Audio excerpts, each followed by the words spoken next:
Welcome to the Living Word. This is Pastor Israel. I trust you guys are doing well. May God bless you.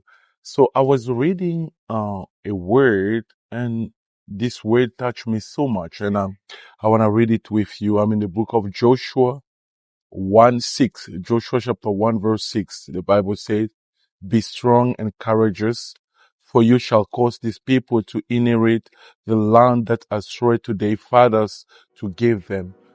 You know, the first thing that touched my heart is when it comes about the accomplishment of the will of God or the promises of God in our life. God always works with us together. He said to Joshua, he said, "Be strong and courageous." This is the first thing that touched me. There will be always your part of responsibility in the accomplishment of the will of God or the promises of God. He said to Joshua, "Be strong and courageous." That was his part.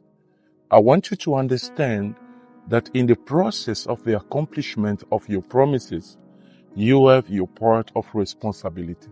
I have my part of responsibility. And our part is the first step of faith we do.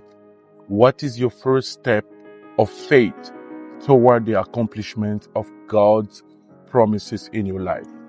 For Joshua was to be courageous and strong. So the Lord said, "Joshua, be courageous and strong." That was his responsibility. God was just waiting for him to be strong and courageous. And this is something that nobody will do for you. This is something that you have to do for yourself. There are things that we have to do for ourselves that is going toward the accomplishment of God's will in our lives. And the Bible says, if you have a small faith like this grain of mustard, you shall tell the mountain to move from this place to other place. You see, this also is the first step of faith.